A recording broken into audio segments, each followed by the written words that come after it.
श्री सद्गुरुनाथ महाराज की जय। आज के दिन अनायासी परम पूज्य माताजी श्री ज्ञान श्री देवी किसी भी प्रकार के पूर्व आयोजन के बगैर हमारे आश्रम पर शुभेच्छा मुलाकात के लिए पधारी है।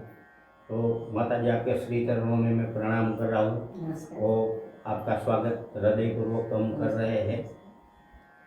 खास तौर पर तो एक बात यह है कि मेरे पूज्य सदगुरुदेव माताजी ने कई रचनाएं की है, गद्य है, पद्य है, चित्रकला भी है।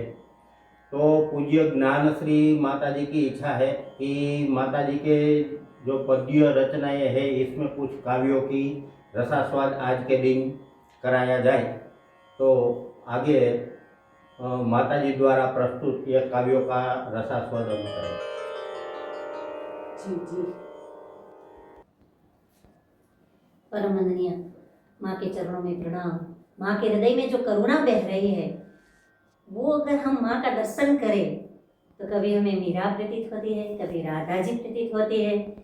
और माँ ने जो आध्यात्मिक गहन अनुभूति की है उसी अनुभूति ने उसको पीछे में भी मतलब एक चित्र में भी ये अनुभूति ने आकारित की है और उसी आकारित चित्र को शब्द देह भी दिया है।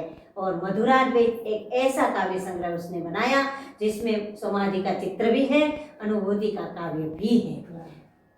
एक ऐसा काव्य मैं लेने चाह रही हूँ आस्वाद्य के लिए कि जीव ईश्वर के प्रति व्याकुल है या कृष्ण हमारे राधा के प्रति व्याकुल है। ये प्रेम की बात ही करेगी क्योंकि माँ शब्द में ही प्रेम समा जाता है। तो मारुतीश्वरी देवी ये प्रेम स्वरूपा है, जैसे राधा प्रेम स्वरूपा थी। ये प्रेम हम समझ नहीं रहे हैं, जैसे कई विद्वानों की बात हमें समझ में नहीं आती, इसके लिए हमें विद्वान बनना पड़ता है। तो माँ के स्नेह को समझने लिए पहले हमारे हृदय में भी स्नेह का अवतरण होना चाहिए। तो माँ ने ये बात कही हम समझ पाएंगे। ये कोई देह से देह के प्रेम की बात नहीं है, ये आत्मा से आत्मा की जो प्रेम की बात है, ये राधा और कृष्ण के प्रेम की बात है और जीव और शिव के प्रेम की बात है। तो मथुराद्वैत मौज करके उसने जो काव्य लिखा है, जब ये काव्य मैं पढ़ रही थी तो मुझे गीता जी का 15वां अध्याय वो भी सूक्ष्म रूप में इसमें निर्देशित है। आप इसके भी पूर्वापर देख सकते हैं। तो पहली पंक्ति में ले रही हूँ। साधो मूल ऊंचे ने नीचे डाल, त्रिकुटी ने जोयू तो बैठा था वनमाली। साधो मूल ऊंचे ने नीचे डाल, त्रिवड़ी ने त्रिकुटीए जोयू तो बैठा था वनमाली। गम गया ने मगन भया, हळवा थई हंसा हाल्या।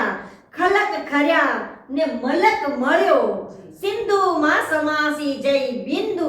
फरी उठी फुलवारी, फिरका ओना फजेता फेंकी। फूल फौरन समी, मधुराद्वैतनी मौज कीली। चापे प्रेम पली तो एनी ऊंचेरी उड़े मौज सवारी। कुछ ही शब्द है लेकिन हमें हृदय से टच हो जाते हैं। ध्यान योग में, कुंडलिनी जागृति में, अनाहत चक्र तक जब जीव जाता है और माँ का निर्देश है बैठा था वनमाली, तो वहां दर्शन होता है। जब हमें दर्शन होता है तो वहां होता है। गम गया, पूरी सृष्टि का गम चल जाता है तो जीव मगन हो जाता है। तब मीरा ने गाया था, मैं मगन हो गई, मैं मगन हो गई। तो ये मगन हो जाता है और जीव गम को जब भूल जाता है तो जैसे रूई जब उठती है वैसे हल्का हो जाता है। हंसा का एक मतलब आत्मा भी है, तो आत्मा जब हल्का हो जाता है। खलक खरिया ने मलक मिलो, फिर पूरी सृष्टि उसकी हो जाती है और वो व्यक्तित्व सिंधु जैसा होता है।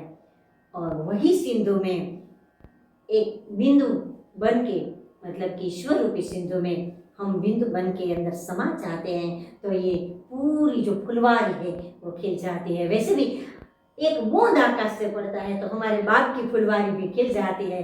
हमारे हृदय में कोई स्नेह का एक बिंदु भी अगर गिर जाए तो पूरी फुलवारी खिल जाती है। आज सांप्रदायिक तकलीफें इतनी बढ़ गई है, आज हमारे हिंदू धर्म के अस्तित्व को सब ललकार रहे हैं। वैदिक संस्कृति जो अनादि थी आज भी है और भी रहने वाली है, फिर भी आज लोग उसको ललकार रहे हैं। माता जी उससे नाराज है और कहती हैं फिरकाओं का फजेता की, ये सब आडंबर, ये सब फिरकाओं को फेंक दो, फुल फॉरन सभी अंदर से स्नेह बहावो। और जब ये हो जाएगा आपके हृदय में, ये सांप्रदायिकता निकल जाएगी, पूरे विश्व में एकात्मकता हो जाएगी, तो क्या होगा? तो मधुराद्वैत, वेद नहीं पर मधुराद्वैत की मौज खिल उठेगी। और एक जैसे हम कांडी करते हैं और पूरा आग लगता है, तो माँ एक प्रेम को कांडी करता है और वही प्रेम से एक पली तो मतलब तड़खा जब जलेगा तो क्या क्या उड़ेगा, कैसी परम उड़ेगी? तो माँ के स्वर में चापे प्रेम पली तो ऊंचेरी उड़े मौज सवारी। और पूरी सृष्टि मौज के लिए तो जी रही है, आंतरिक मौज के लिए तो हम सब भूखे हैं। तो ये मौज उसी दिन आएगी जब हम मधुराद्वैत की ओर प्रस्थापित होंगे। हमारा हर डगला स्नेह के लिए, मधुराद्वैत के लिए हो, तब हम ये मौज पा सकेंगे।